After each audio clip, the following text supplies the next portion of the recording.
हर हर महादेव। सांब सदाशिव, सांब सदाशिव, सांब सदाशिव, सांब सदाशिव। शिव पुराण रुद्र संहिता प्रथम खंड 7वां अध्याय। विवादग्रस्त ब्रह्मा विष्णु के मध्य अग्नि स्तंभ का प्रकट होना। ब्रह्मा जी कहते हैं, हे देवर्षि, जब नारायण जल में शयन करने लगे तब शिवजी की इच्छा से विष्णु जी की नाभि से एक बहुत बड़ा कमल प्रकट हुआ। उसमें असंख्य नाल दंड थे। वह पीले रंग का था और उसकी ऊंचाई भी कई योजन थी। कमल सुंदर, अद्भुत और संपूर्ण तत्वों से युक्त था। वह रमणीय और पुण्य दर्शनों के योग्य था। तत्पश्चात भगवान शिव ने मुझे अपने दाहिने अंग से उत्पन्न किया। उन महेश्वर ने अपनी माया से मोहित कर नारायण देव के नाभि कमल में मुझे डाल दिया और लीला पूर्वक मुझे प्रकट किया।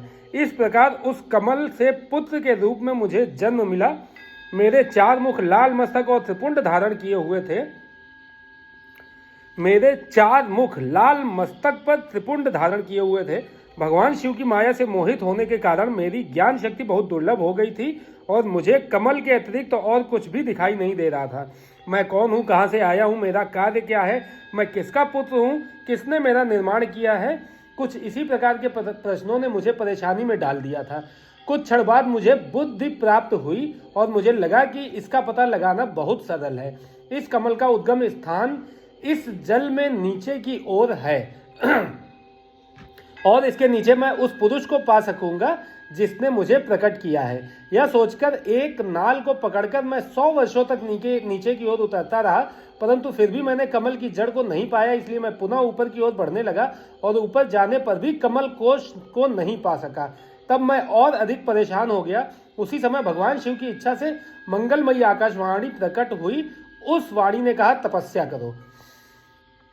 उस आकाशवाणी को सुनकर अपने पिता का दर्शन करने हेतु मैंने तपस्या करना आरंभ कर दिया और 12 वर्षों तक घोर तपस्या की। तब 4 भुजाधारी सुंदर नेत्रों से शोभित भगवान विष्णु प्रकट हुए। उन्होंने हाथों में शंख, चक्र, गदा और पद्म धारण कर रखे थे। उनका शरीर श्याम कांति से सुशोभित था। उनके मस्तक पर मुकुट विराजमान था तथा उन्होंने पीतांबर वस्त्र और बहुत से आभूषण धारण किए हुए थे। वे करोड़ों कामदेवों के समान मनोहर दिखाई दे रहे थे और सांवली व सुनहरी आभा से शोभित थे। उन्हें वहां देखकर मुझे बहुत हर्ष व आश्चर्य हुआ। भगवान शिव की लीला से हम दोनों में विवाद छिड़ गया कि हम में बड़ा कौन है। उसी समय हम दोनों के बीच में एक ज्योतिर्मय लिंग प्रकट हो गया। हमने उसका पता लगाने का निश्चय किया। मैंने ऊपर की ओर और विष्णु जी ने नीचे की ओर उस स्तंभ के आरंभ और अंत का पता लगाने के लिए चलना आरंभ किया, परंतु हम दोनों को उस स्तंभ का कोई और छोर नहीं मिला। थककर हम दोनों अपने उसी स्थान पर आ गए। हम दोनों ही शिवजी की माया से मोहित थे। श्री हरि ने सभी ओर से परमेश्वर शिव को प्रणाम किया। ध्यान करने पर भी हमें कुछ ज्ञात न हो सका। तब मैंने और श्री हरि ने अपने मन को शुद्ध करते हुए अग्नि स्तंभ को प्रणाम किया। हम दोनों कहने लगे, महाप्रभु, हम आपके स्वरूप को नहीं जानते। आप जो भी हैं, हम आपको नमस्कार करते हैं। आप शीघ्र ही हमें अपने असली रूप में दर्शन दें। इस प्रकार हम दोनों अपने अहंकार को भूलकर भगवान शिव को नमस्कार करने लगे। ऐसा करते हुए 100 वर्ष बीत गए। हर हर महादेव। सांब सदाशिव, सांब सदाशिव, सांब सदाशिव। 8वां अध्याय। ब्रह्मा विष्णु को भगवान शिव के दर्शन। ब्रह्मा जी बोले, मुनि श्रेष्ठ नारद, हम दोनों देवता घमंड को भूलकर निरंतर भगवान शिव का स्मरण करने लगे। हमारे मन में ज्योतिर्लिंग के रूप में प्रकट परमेश्वर के वास्तविक रूप का दर्शन करने की इच्छा और प्रबल हो गई। शिव शंकर गरीबों के प्रतिपालक, अहंकारियों के गर्व को चूर करने वाले तथा सबके अविनाशी प्रभु हैं। वे हम पर दया करते हुए हमारी उपासना से प्रसन्न हो गए। उस समय वहां उन सूर्य श्रेष्ठ से ओम नाद स्पष्ट रूप से सुनाई देता था। उस नाद के विषय में मैं और विष्णु जी दोनों यही सोच रहे थे कि यह कहां से सुनाई पड़ रहा है। उन्होंने लिंग के दक्षिण भाग में सनातन आदिवर्ण अकार का दर्शन किया, उत्तर भाग में उकार का, मध्य भाग में मकार का और अंत में ओम नाद का साक्षात दर्शन एवं अनुभव किया। दक्षिण भाग में प्रकट हुए आकार का सूर्यमंडल के समान तेजोमय रूप देखकर जब उन्होंने उत्तर भाग में देखा तो वह अग्नि के समान दीप्तशाली दिखाई दिया। तत्पश्चात ओम को देखा जो सूर्य और चंद्रमंडल की भांति स्थित थे और जिनके शुरू एवं अंत का कुछ पता नहीं था, तथा सत्य, आनंद और अमृत स्वरूप परब्रह्म नारायण ही दृष्टिगोचर हो रहा था। परंतु यह कहाँ से प्रकट हुआ, इस अग्नि स्तंभ की उत्पत्ति कहाँ से हुई है, यह श्रीहरि सोचने लगे तथा इसकी परीक्षा लेने के संबंध में विचार करने लगे। तब श्रीहरि ने भगवान शिव का चिंतन करते हुए वेद और शब्द के आवेश से युक्त हो अनुपम अग्नि स्तंभ के नीचे जाने का निर्णय लिया।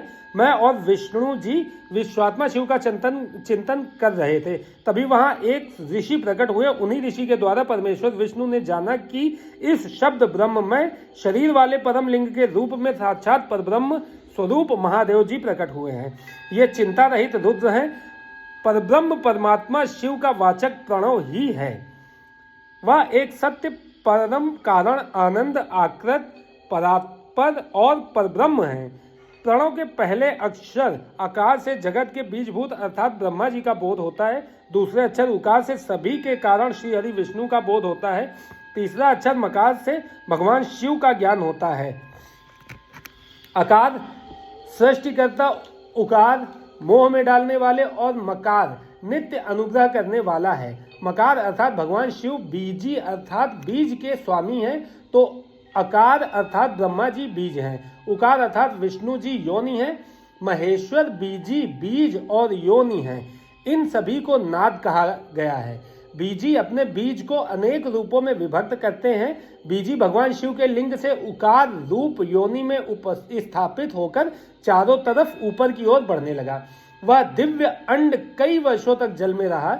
हजारों वर्षों के बाद भगवान शिव ने इस अंड को 2 भागों में विभक्त कर दिया। तब इसके 2 भागों में से पहला सुवर्णमय कपाल ऊपर की ओर स्थित हो गया, जिससे स्वर्गलोक उत्पन्न हुआ तथा कपाल नीचे के भाग में 5 तत्वों वाली पृथ्वी प्रकट हुई। उस अंड से चतुर्मुख ब्रह्मा उत्पन्न हुए, जो समस्त लोकों के सृष्टा हैं। भगवान महेश्वर ही आ उ व मा त्रिविध रूपों में वर्णित हैं। इसलिए ज्योतिर्लिंग स्वरूप सदाशिव को ओम कहा गया है। इसकी सिद्धि यजुर्वेद में भी होती है।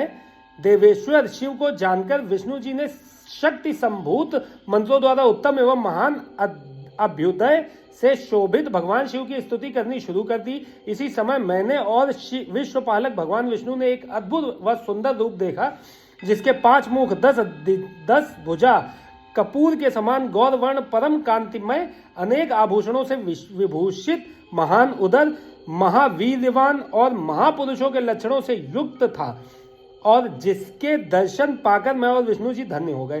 तब परमेश्वर महादेव भगवान प्रसन्न होकर अपने दिव्य रूप में स्थित हुए। अकार उनका मस्तक और आकार ललाट है। इकार दाहिना और ईकार बायां नेत्र है। उकार दाहिना और ऊकार बायां कान है। रिकार दायां और रिकार बायां गाल है। ली उनकी नाक के छिद्र हैं। एकार और ऐकार उनके दोनों होठ हैं। ओकार और औकार उनकी दोनों दंत पंक्तियां हैं। अंग और आहा देवादिदेव शिव के तालु हैं। का आदि 5 अक्षर उनके दाहिने 5 हाथ हैं और चा आदि बाएं 5 हाथ हैं। ता और टा से शुरू 5 अक्षर उनके पैर हैं। पकार पेट है। फकार दाहिना और बकार बायां पार्श्व भाग है। बकार कंधा, मकार हृदय है। हकार नाभि है। या से 7 तक के 7 अक्षर 7 धातुएं हैं, जिनसे भगवान शिव का शरीर बना है। इस प्रकार भगवान महादेव व भगवती उमा के दर्शन कर हम दोनों कृतार्थ हो गए। हमने उनके चरणों में प्रणाम किया। तब हमें 5 कलाओं से युक्त ओंकार जनित मंत्र का साक्षात्कार हुआ। तत्पश्चात महादेव जी ओम तत्त्वमसि महावाक्य दृष्टि गोचर हुआ, जो परम उत्तम मंत्र रूप है। इसके बाद धर्म और अर्थ का साधक बुद्धि स्वरूप 24 अक्षरीय गायत्री मंत्र प्रकट हुआ, जो पुरुषार्थ रूपी फल देने वाला है। तत्पश्चात मृत्युंजय मंत्र, फिर पंचाक्षर मंत्र तथा दक्षिणामूर्ति व चिंतामणि का साक्षात्कार हुआ। इन 5 मंत्रों को विष्णु भगवान ने ग्रहण कर जपना आरंभ किया। ईशों के मुकुट मणि ईशान है, जो पुरातत्व पुरुष हैं। हृदय को प्रिय लगने वाले, जिनके चरण सुंदर हैं, जो सांप को आभूषण के रूप में धारण करते हैं, जिनके पैर व नेत्र सभी ओर हैं, जो मुझ ब्रह्मा के अधिपति कल्याणकारी तथा सृष्टि पालन एवं संहार करने वाले हैं। उन वरदायक शिव की मेरे साथ भगवान विष्णु ने प्रिय वचनों द्वारा संतुष्ट चित्त से स्तुति की। हर हर महादेव। सांब सदाशिव, सांब सदाशिव, सांब सदाशिव। नवा अध्याय, देवी उमा एवं भगवान शिव का प्राकट्य एवं उपदेश देना।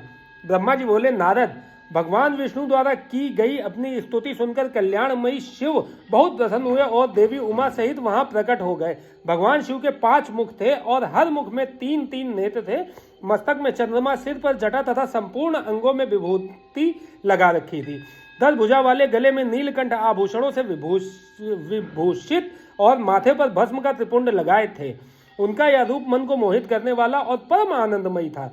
महादेव जी के साथ भगवती उमा ने भी हमें दर्शन दिए। उनको देखकर मैंने और विष्णु जी ने पुनः उनकी स्तुति करनी शुरू कर दी। तब पापों का नाश करने वाले तथा अपने भक्तों पर सदा कृपा दृष्टि रखने वाले महेश्वर ने मुझे और भगवान विष्णु को श्वास से वेद का उपदेश दिया। तत्पश्चात उन्होंने हमें गुप्त ज्ञान प्रदान किया। वेद का ज्ञान प्राप्त कर कृतार्थ हुए विष्णु जी और मैंने भगवान शिव और देवी के सामने अपने दोनों हाथ जोड़कर नमस्कार किया तथा प्रार्थना की। विष्णु जी ने पूछा, हे देव, आप किस प्रकार प्रसन्न होते हैं तथा किस प्रकार आपकी पूजा और ध्यान करना चाहिए? कृपया कर हमें इसके बारे में बताएं तथा सदुपदेश देकर धन्य करें। ब्रह्मा जी कहते हैं, नारद, इस प्रकार श्रीहरि की यह बात सुनकर अत्यंत प्रसन्न हुए। कृपा निधान शिव ने प्रीतिपूर्वक यह बात की। श्री शिव बोले, मैं तुम दोनों की भक्ति से बहुत प्रसन्न हूँ। मेरे इसी रूप का पूजन व चिंतन करना चाहिए। तुम दोनों महाबली हो, मेरे दाएं बाएं अंगों से तुम प्रकट हुए हो। लोक पिता ब्रह्मा मेरे दाहिने पार्श्व से और पालनहार विष्णु मेरे बाएं पार्श्व से प्रकट हुए हैं। मैं तुम पर भली भांति प्रसन्न हूँ और तुम्हें मनोवांछित फल देता हूँ। तुम दोनों की भक्ति सुदृढ़ है। मेरी आज्ञा का पालन करते हुए ब्रह्मा जी आप जगत की रचना करें तथा भक्त विष्णु जी आप इस जगत का पालन करें। भगवान विष्णु बोले, प्रभो, यदि आपके हृदय में हमारी भक्ति से प्रीति उत्पन्न हुई है और आप हम पर प्रसन्न होकर हमें वर देना चाहते हैं तो हम यही वर मांगते हैं कि हमारे हृदय में सदैव आपकी अनन्य एवं अविचल भक्ति बनी रहे। ब्रह्मा जी बोले, नारद, विष्णु जी की यह बात सुनकर भगवान शंकर प्रसन्न हुए। तब हमने दोनों हाथ जोड़कर उन्हें प्रणाम किया। शिव जी कहते हैं, मैं सृष्टि पालन और संहार का करता हूँ। मेरा स्वरूप सगुण और निर्गुण है। मैं ही सच्चिदानंद निर्विकार परब्रह्म और परमात्मा हूँ। सृष्टि की रचना, रक्षा और प्रलय रूप गुणों के कारण मैं ही ब्रह्मा, विष्णु और रुद्र नाम धारण कर तीनों रूपों में विभक्त हुआ हूँ। मैं भक्त वत्सल हूँ और भक्तों की प्रार्थना को सदैव पूरी करता हूँ। मेरे इसी अंश से रुद्र की उत्पत्ति होगी। पूजा की विधि विधान की दृष्टि से हम में कोई अंतर नहीं होगा। विष्णु, ब्रह्मा और रुद्र तीनों एक रूप होंगे। इनमें भेद नहीं है। इनमें जो भेद मानेगा वह घोर नरक को भोगेगा। मेरा शिव रूप सनातन है तथा सभी का मूलभूत रूप है। यह सत्य ज्ञान एवं अनंत ब्रह्म है। ऐसा जानकर मेरे यथार्थ स्वरूप का दर्शन करना चाहिए। मैं स्वयं ब्रह्मा जी की भ्रकुटी से प्रकट होऊंगा। ब्रह्मा जी, आप सृष्टि के निर्माता बनो। श्री हरि विष्णु इसका पालन करें तथा मेरे अंश से प्रकट होने वाले रुद्र प्रलय करने वाले हैं। उमा नाम से विख्यात परमेश्वरी प्रकृति देवी है। इन्हीं की शक्ति भूता वाग देवी सरस्वती ब्रह्मा जी की अर्धांगिनी होंगी और दूसरी देवी जो प्रकृति देवी से उत्पन्न होंगी लक्ष्मी रूप में विष्णु जी की शोभा बढ़ाएंगी तथा काली नाम से जो तीसरी शक्ति उत्पन्न होंगी वह मेरे अंशभूत रुद्र देव को प्राप्त होंगी। कार्य सिद्धि के लिए वे ज्योति रूप में प्रकट होंगी। उनका कार्य सृष्टि पालन और संहार का संपादन है। मैं ही सृष्टि पालन और संहार करने वाला रज आदि 3 गुणों द्वारा ब्रह्मा, विष्णु और रुद्र नाम से प्रसिद्ध हो 3 रूपों में प्रकट होता हूँ। तीनों लोकों का पालन करने वाले श्रीहरि अपने भीतर तमोगुण और बाहर सत्वगुण धारण करते हैं। त्रिलोक का संहार करने वाले रुद्र देव भीतर सत्वगुण और बाहर तमोगुण धारण करते हैं तथा त्रिभुवन की सृष्टि करने वाले ब्रह्मा जी बाहर और भीतर से रजोगुणी हैं। इस प्रकार ब्रह्मा, विष्णु तथा रुद्र तीनों देवताओं में गुण है तो शिव गुणातीत माने जाते हैं। हे विष्णु, तुम मेरी आज्ञा से सृष्टि का प्रसन्नता पूर्वक पालन करो। ऐसा करने से तुम तीनों लोकों में पूजनीय होगे। हर हर महादेव। सांब सदाशिव, सांब सदाशिव, सांब सदाशिव। 10वां अध्याय, श्री हरि को सृष्टि की रक्षा का भार एवं त्रिदेव को आयुर्बल बल देना। परमेश्वर शिव बोले, हे उत्तम व्रत का पालन करने वाले विष्णु, तुम सर्वदा सब लोकों में पूजनीय और मान्य होगे। ब्रह्मा जी के द्वारा रचे लोक में कोई दुख या संकट होने पर दुखों और संकटों का नाश करने के लिए तुम सदा तत्पर रहना। तुम अनेकों अवतार ग्रहण कर जीवों का कल्याण कर अपनी कीर्ति का विस्तार करोगे। मैं तुम्हारे कार्यों में तुम्हारी सहायता करूंगा और तुम्हारे शत्रुओं का नाश करूंगा। तुम में और रुद्र में कोई अंतर नहीं है, तुम एक दूसरे के पूरक हो। जो मनुष्य रुद्र का भक्त होकर तुम्हारी निंदा करेगा उसका पुण्य नष्ट हो जाएगा और उसे नरक भोगना पड़ेगा। मनुष्यों को तुम भोग और मोक्ष प्रदान करने वाले और उनके परम पूज्य देव होकर उनका निग्रह अनुग्रह आदि करोगे। ऐसा कहकर भगवान शिव ने मेरा हाथ विष्णु जी के हाथ में देकर कहा, तुम संकट के समय सदा इनकी सहायता करना तथा सभी को भोग और मोक्ष प्रदान करना तथा सभी मनुष्यों की कामनाओं को पूरा करना। तुम्हारी शरण में आने वाले मनुष्य को मेरा आश्रय भी मिलेगा और हम में भेद करने वाला मनुष्य नरक में जाएगा। ब्रह्मा जी कहते हैं, देवर्षि नारद, भगवान शिव का यह वचन सुनकर मैंने और भगवान विष्णु ने महादेव जी को प्रणाम कर धीरे से कहा, हे करुणा निधि भगवान शंकर, मैं आपकी आज्ञा मानकर सब कार्य करूंगा। मेरा जो भक्त आपकी निंदा करे उसे आप नरक प्रदान करें। आपका भक्त मुझे अत्यंत प्रिय है। महादेव जी बोले, अब ब्रह्मा विष्णु और रुद्र के आयुर्बल बल को सुनो। 4000 युग का ब्रह्मा का एक दिन होता है और 4000 युग की एक रात होती है। 30 दिन का एक महीना और 12 महीनों का एक वर्ष होता है। इस प्रकार के वर्ष प्रमाण से ब्रह्मा की 100 वर्ष की आयु होती है और ब्रह्मा का एक वर्ष विष्णु का एक दिन होता है। वह भी इसी प्रकार से 100 वर्ष जिएंगे और विष्णु का एक वर्ष रुद्र के एक दिन के बराबर होता है और वह भी इसी क्रम से 100 वर्ष तक स्थित रहेंगे। तब शिव के मुख से एक ऐसा श्वास प्रकट होता है जिसमें उनके 21,600 दिन और रात होते हैं। उनके 6 बार सांस अंदर लेने और छोड़ने का एक पल है और 8 घड़ी और 60 घड़ी का एक दिन होता है। उनके सांस की कोई संख्या नहीं है, इसलिए वे अक्षय हैं। अतः तुम मेरी आज्ञा से सृष्टि का निर्माण करो। उनके वचनों को सुनकर विष्णु जी ने उन्हें प्रणाम करते हुए कहा कि आपकी आज्ञा मेरे लिए शिरोधार्य है। यह सुनकर भगवान शिव ने उन्हें आशीर्वाद दिया और अंतर ध्यान हो गए। उसी समय से लिंग पूजा आरंभ हो गई। हर हर महादेव, सांब सदाशिव, सांब सदाशिव, सांब सदाशिव, सांब सदाशिव। 11वां अध्याय, शिव पूजन की विधि तथा फल प्राप्ति। ऋषि बोले, हे सूत जी, अब आप हम पर कृपा कर हमें ब्रह्मा जी व नारद के संवादों के अनुसार शिव पूजन की विधि बताइए जिससे भगवान शिव प्रसन्न होते हैं। ब्राह्मण, क्षत्रिय, वैश्य और शूद्र आदि चारों वर्णों को शिव पूजन किस प्रकार करना चाहिए? आपने व्यास जी के मुख से जो सुना हो कृपया हमें भी बताइए। महर्षियों के ये वचन सुनकर सूत जी ने ऋषियों द्वारा पूछे गए प्रश्नों का उत्तर देते हुए कहना आरंभ किया। सूत जी बोले, हे मुनीश्वर, जैसा आपने पूछा है वह बड़े रहस्य की बात है। मैंने इसे जैसे सुना है उससे मैं अपनी बुद्धि के अनुसार आपको सुना रहा हूँ। पूर्व काल में व्यास जी ने सनत कुमार जी से यही प्रश्न किया था। फिर उपमन्यु जी ने भी इसे सुना था और इसे भगवान श्री कृष्ण को सुनाया था। वही सब मैं अब ब्रह्मा नारद संवाद के रूप में आपको बता रहा हूं। ब्रह्मा जी ने कहा, भगवान शिव की भक्ति सुखमय, निर्मल एवं सनातन रूप है तथा समस्त मनोवांछित फलों को देने वाली है। यह दरिद्रता, रोग, दुख तथा शत्रु द्वारा दी गई पीड़ा का नाश करने वाली है। जब तक मनुष्य भगवान शिव का पूजन नहीं करता और उनकी शरण में नहीं जाता तब तक ही उसे दरिद्रता, दुख, रोग और शत्रु जनित पीड़ा, ये चारों प्रकार के पाप दुखी करते हैं।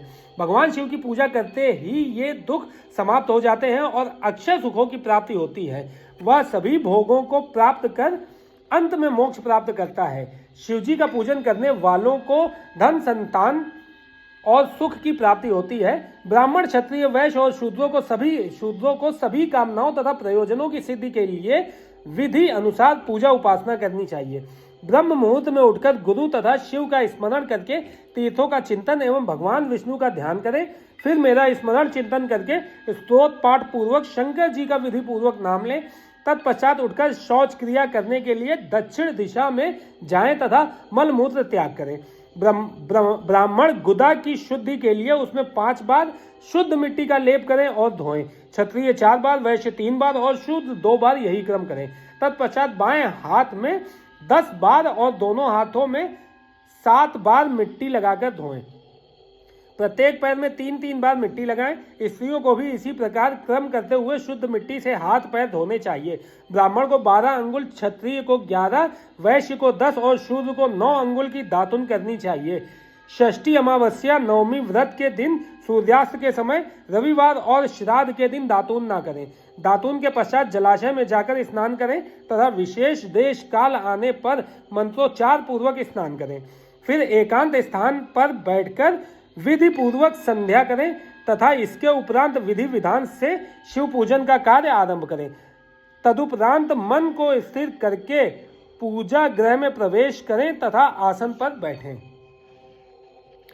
सर्वप्रथम गणेश जी का पूजन करें, उसके उपरांत शिव जी की स्थापना करें। 3 बार आचमन कर 3 प्राणायाम करते समय त्रिनेत्रधारी शिव का ध्यान करें।